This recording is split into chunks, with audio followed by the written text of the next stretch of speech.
Oppenheimer. Look at that. Go. Why, do I say open? Do a lot of people say open? No, Then why do I do that? because you're a fool. You know why I do it? That's what I want to hear later on, too. I say that so people will pay attention to you. Is there a website?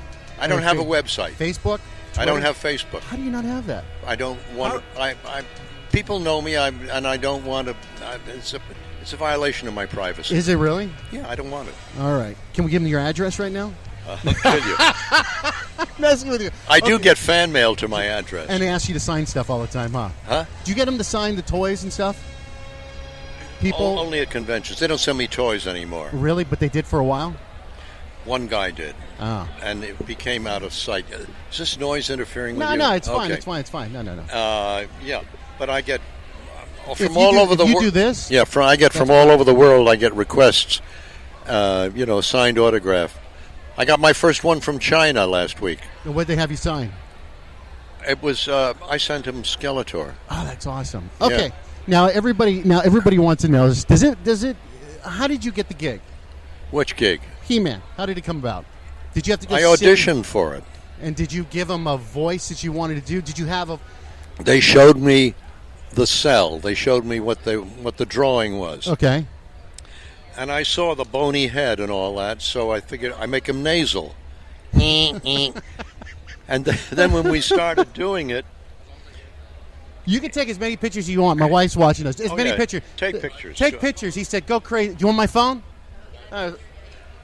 Here, go So, ahead. We want to get this on the website. Go ahead. I love his animation. His animation he's doing is amazing. Yeah. Go ahead. So I think the first episode, he was really a villain. Yeah.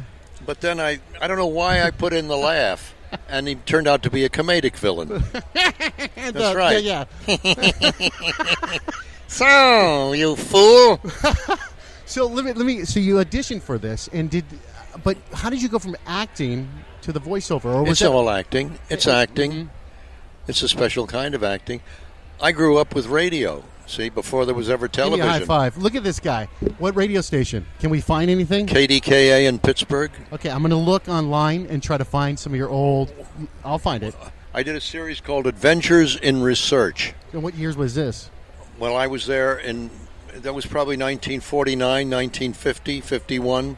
Now, did you do like, this is Alan Oppenheimer? No. I played Adventures in Research, different scientists and all of that. Oh, so it was like the Played old characters. character radio. Yeah. Wow. Do you still have tapes of that stuff? No, but I was drafted during the Korean War, and I wound up as a disc jockey in Trieste, Italy. Give me a high five. That's what I want to do when I go to war. But go And ahead. they had Adventures in Research. Oh my gosh! I couldn't believe it. Oh my gosh! So you went back to doing radio again, but you went to go do exactly what you did during the war. Pardon? You did exactly what you did during the war, what you did in real life. That's right. That's amazing. That's great. right. Okay, so you were a disc jockey, did all this stuff. You got an opportunity, got into acting, did a great job of I it. got into acting when I was in high school. Jesus. What was your first play you did? My first play, First play. professionally paid, big No, time. no, in high school. I never did a high school play. Okay, what was the first play that you ever did you got paid professionally for?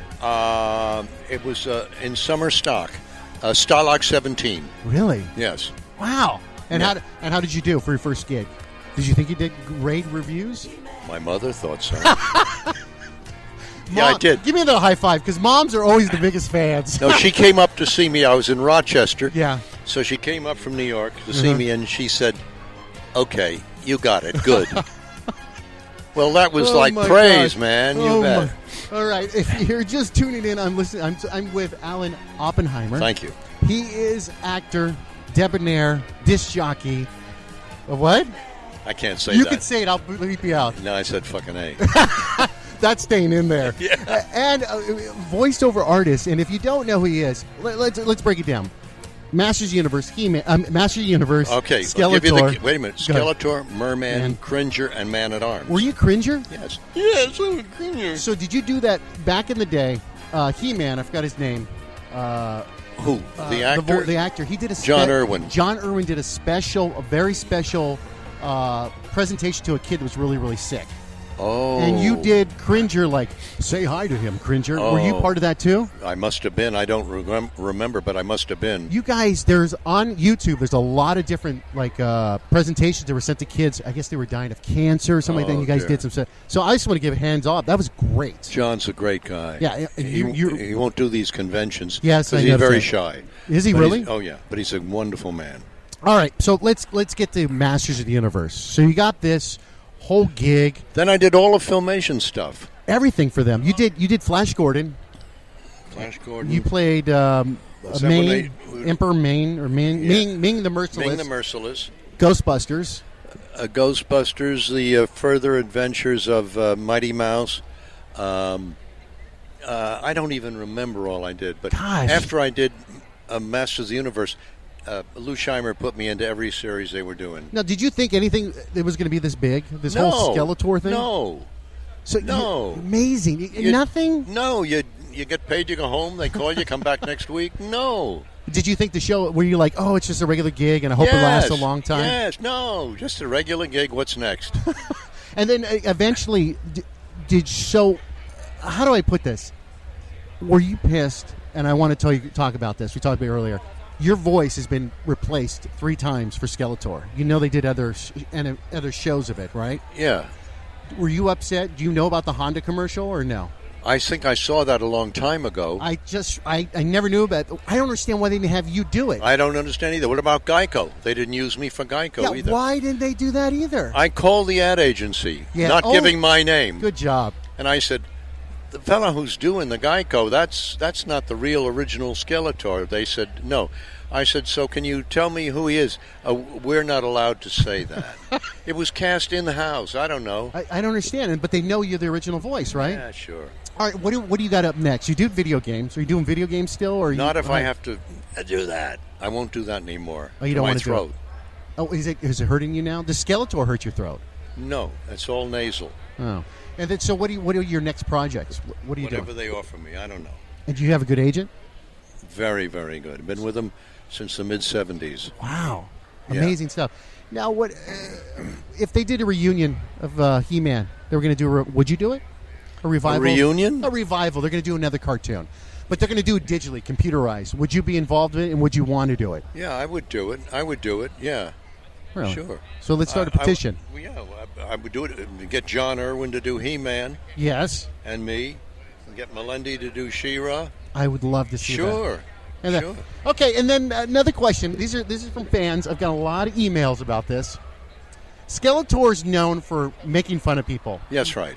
You know, like, trap jaw, you bumbling booby. Who came up with all those catchphrases and sayings? Mostly it was the writing from Lou Scheimer. Hey, hello. Well, Ben Franklin's here. Are you Ben Franklin? No, I'm actually a pirate. It's a pirate walking up to the table. That's who you think you are. You're really Ben Franklin. Now, let me finish with this gentleman. I'm almost done, and you can have him. Just a minute. Well, I loved it. That was great. Doesn't bother me. He's going to send you his. He's going to send you a toy to autograph. He what? He's going to send you a toy to autograph. Okay. Okay. So go ahead. You were saying. You forgot. Do you remember you were just saying something? What were we talking about? I don't know. I mean, we're all over the lot here. The transvestite threw me off. Wow. What? Is that guy legal? We love transvestite pirates. It's all good. It's Transvestite all good. Pirates. Oh, yeah. He's going to voice that cartoon next. Transvestite pirates. Oh, blimey. So no. Oh, who put this parrot on my shoulder? Who put all the voices? You did the voices. Who came up with all the catchphrases for Skeletor? I think the writers did. It was? Lou Scheimer maybe in the writers. You didn't ad lib to it or anything? I did. A lot of those never got on the air. What did you say? Come on. This is for children. I can't say that. Trust me. 80% of the audience are not children. All right. You asshole, why are you bothering me? That's a mild one. All right, and is anything on the set that you remember that was like crazy, anything like that? Anything you remember from the past that really changed you, or something that happened on the show that never made it, or something the censors didn't want? Not on that show. No, I mean there were. I can tell you a story about the Never-Ending Story, which is interesting. I forgot to get into that. Congratulations about that. Oh, that was wonderful. And if you don't know, you were actually the VO for the book, correct? Am I getting it right? You were the narrator. Skeletor. On the Never-Ending Story? I mean, Falcor. The Falcor, yeah. I was Falcor, Rockbiter, Gamork, and the narrator summing up the picture at the end. That was it at the end, yeah. Yeah. And did you use your regular voice at the end? Yes. Okay. Yeah. But I want to hear the story. This is good stuff. So they flew me to Munich to record it after I auditioned. Okay. So I recorded. Wolfgang Peterson is the director, wonderful director. And I say, okay. He says, that's very good, fine. I said, can I have a playback? He said, sure. He played it back, and I said, it's not right. I have to come back tomorrow. Oh, all right, we come back tomorrow. Okay. I re-recorded it, and that's the one that went on the air. And the difference is the first day was technically perfect, but it had no heart. Oh. So the second day I knew that was it, and I recorded Falcor with heart and love and all of that. And that's the one that's on the air, that's in the movie. Now, do you ever get to keep, like, do you ever want to keep, like, your first, like, can I get all my reels? Do you ever keep those? No. Would you want to? No. Oh. Why? Why should I want them? I keep everything I do. I do but that's what you do. But but you're a voiceover artist. I mean, don't you want to keep I your wouldn't stuff? play them again. Huh. If I get a movie like Westworld or Never-Ending Story or whatever, I have the finished product which I bought. Yeah. Or they send it to me, and I never play it. Yeah. Do you know you're a lucky individual? Yes. Very lucky. You are so damn blessed. I know it. I started working when I was 15 years old and in high school. Yeah. And then about 3 or 4 years ago, I said, that's enough. Wow. Because I don't want to work that hard on the set, you know? Yeah. So you like the voiceover better, acting? Oh, yes, or always.